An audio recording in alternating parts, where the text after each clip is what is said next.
Olá, meu nome é Liv Pierre. A morte dos cientistas em Poppy Playtime não foi um simples acidente como você acredita. Tudo foi muito bem planejado, desde o início, quando cada brinquedo era destruído ou forçado a fazer coisas que não queria. Cada uma das horríveis ações dos cientistas foram moldando aos poucos como cada um iria ser punido. A ideia que a maioria das pessoas tem é que eles eram as vítimas de monstros selvagens, os brinquedos, agindo por instinto. Mas é só você lembrar que eles não são só simples brinquedos selvagens. Eles têm uma consciência humana ali dentro. Tudo que um humano faz, eles também conseguem, inclusive ter sentimentos. Da mesma forma que tiveram carinho por umas pessoas, também tiveram muito ódio e rancor por outras. Eles podem lembrar de nomes e ações que os cientistas fizeram com eles. Mas a Playtime não podia saber disso, porque provavelmente eles teriam as suas mentes apagadas. Então, será mesmo que isso foi um incidente e eles só estavam no caminho das bestas selvagens? O protótipo sempre soube que a única maneira de ser livre era unir forças com todos os demais experimentos que sofriam todos os dias. Ele tinha mais ou menos uma ideia do que ele precisava fazer para se libertar de todos os cientistas. Quando o protótipo conseguiu ter as suas pequenas fugas, ele se comunicou com os outros experimentos e conseguiu aliados para conseguir a liberdade. Então ele colocou na cabeça dos experimentos que eles poderiam tomar o controle da fábrica e fazer os cientistas sofrerem nas suas mãos. Uma das piores punições que os cientistas sofreram foi a do Thomas Clark. Ele participou conscientemente de todos os projetos da Playtime Company, então ele merecia o ódio de todos que estavam ali na fábrica, principalmente os experimentos feitos com órfãos. Desde que tomou a decisão de converter-se em um experimento, ele assinou a sua sentença de morte. Ele acreditou que os demais experimentos iriam receber de braços abertos. Mas a verdade é que ele arruinou a vida de todos, então eles nem sequer tiveram que planejar a sua morte. Os experimentos só estavam na neurose absurda por tudo que sofreram, então na primeira oportunidade, eles decidiram se vingar. Quando ele se transformou no Brown, ele foi encurralado por todos os experimentos. O fim foi lindo. Terminou sendo devorado e depois destroçado por todos. Eles sabiam que o Brown não era um órfão, mas sim um trabalhador da Playtime, e se vingaram da maneira mais horrorosa e selvagem possível. Não dá nem pra imaginar o que os cientistas tinham na cabeça de colocar o Brown com os órfãos. Eles são muito tapados. A morte do Thomas foi rápida, mas muito visceral. Fizeram ele sofrer por tudo que causou a todos os órfãos. We have eye movement. Can you hear us, Thomas? Falando nos órfãos, é legal a gente se lembrar do Preston. Em vida, ele não era o vilão principal, e nem quem dava as ordens finais, mas por óbvias razões, não era tão inocente. Ele fazia parte de tudo o que estava acontecendo, todos os horrores. A diferença é que em certas ocasiões, mostrou empatia com o que estava acontecendo, e falava com os experimentos como se fossem pobres órfãos. Ele não era o típico cara mau que só os tratava como mercadoria.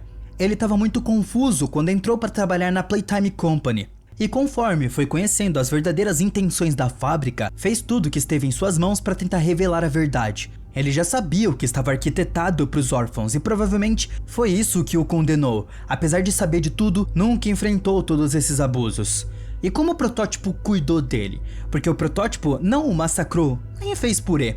A verdade é que parece que o protótipo gostou bastante dele e deu um dos piores castigos: fazer experimentos com ele e convertê-lo em um monte de pedaços de experimentos. O seu final não é uma morte rápida. O protótipo se encarregou de transformá-lo e fazê-lo passar por toda a crueldade da qual ele participou. Praticamente foi obrigado a viver na sua própria carne os horrores da Playtime Company. Seu mais grande castigo não foi a morte, mas sim não poder escapar daquilo que ele permitiu. Harley Sawyer. É importante mencionar a sua morte, porque esse cientista foi um dos mais impiedosos, inclusive desde a sua infância. Ele foi o responsável por muitos experimentos, incluindo Catnap, Yarnaby e Dewey, mas ele nunca mostrou compaixão por ninguém, inclusive torturou o próprio protótipo para obter informações. A sua morte foi lenta e dolorosa, sendo castigado por seus próprios colegas e destruído pelo próprio player na primeira oportunidade que a gente tem. Assim, nós podemos ter certeza que o seu castigo foi bem claro e assertivo, tomando em conta que ele foi uma pessoa horrível, porque ficar preso em um computador não é muito legal. Ele nem sequer se deu conta quando jogaram ele lá. Embora a gente pense nisso, o mais possível é que no futuro o Harley Sawyer volte a morrer de novo, já que no final do capítulo 5 podemos ver que, ao que parece, ele fez algum tipo de cópia de segurança de si mesmo e tá vivão. Só Deus sabe o que vai acontecer com ele agora. Jessica Newman. Essa daqui poderia jurar que foi uma das pessoas mais conscientes dentro da fábrica. Sabia de tudo o que estava acontecendo e o que ia acontecer, e mesmo assim, decidiu fazer parte de todo o projeto. A Jessica cresceu dentro da Playcare, o mesmo lugar onde trabalhou como cientista, e além disso, foi a parte da equipe que criou e reprogramou experimentos vivos dentro da Playtime. Ela participou na iniciativa Bigger Boys, ajudando a transformar pessoas reais em brinquedos vivos, como o Catnap e inclusive até mesmo Thomas Clark. Ela estava torturando os pequenos. Todos nós pensaríamos que alguém que viveu e passou por todas essas coisas similares teria ao mesmo um pouco mais de empatia, mas no caso da Jessica não foi assim. Ela seguiu atuando como uma besta sem coração, não teve nem sequer uma pitada de empatia. Até o próprio protótipo reconhece que ela não foi nada amável com ele. Por essa razão, a Mom Longlegs tentou atacá-la quando estava tendo aquela entrevista delas. O pior de tudo é que sempre tentou justificar e colocar a culpa nos demais. Até tentou convencer o protótipo que o culpado de tudo isso era somente o Pierre. A Jessica não recebeu a mesma sentença que um simples empregado qualquer. Ela é enfrentada e destruída pelo próprio protótipo, frente a frente. Não é qualquer experimento que acabou com ela. Com isso, fica bastante claro que a Jessica esteve muito envolvida com a transformação do protótipo por todo o ódio com que ele fala dela. Senhorita Grace Green, a encarregada da lavagem de cérebro mais cruel de todo o mundo. Grace não sujava suas mãos com máquinas, mas sim era encarregada de preparar os órfãos. Ela mostrava vídeo para lavar o cérebro deles e convencê-los a aceitar a sua nova identidade como brinquedos. O mais cruel é que quando algum resistia a isso, era ela quem ordenava enviá-los à caixa dos brinquedos maus, onde terminava sendo triturados, mesmo implorando pela sua vida. O Huggy não podia fazer nada a não ser obedecer e jogar todos na caixa. Então, no exato momento que chegou a hora da alegria, ela tentou se esconder. Foi encontrada pelos Smiling Critters e Baba Chops, mas eles não a mataram, porque a morte era simples para alguém tão cruel como ela. O protótipo decidiu transformá-la na Lily, submetendo ela ao mesmo condicionamento mental que ela impôs aos outros. Seu sofrimento foi brutal, suportou 122 dias, e foi a que mais resistiu até que por fim se quebrou. Ela perdeu a coragem, desenvolveu identidades fragmentadas e ficou obcecada com seu antigo corpo. Foi torturada psicologicamente pelo protótipo e ao final simplesmente morreu nas mãos do player. Bruno White e o cientista número 4. Esses dois trabalharam em equipe junto ao Harley Sawyer, compartilhando as mesmas ideias doentias. O Bruno era a mente mestra, quase ao mesmo nível do Harley, mas ainda assim ocupava o segundo posto.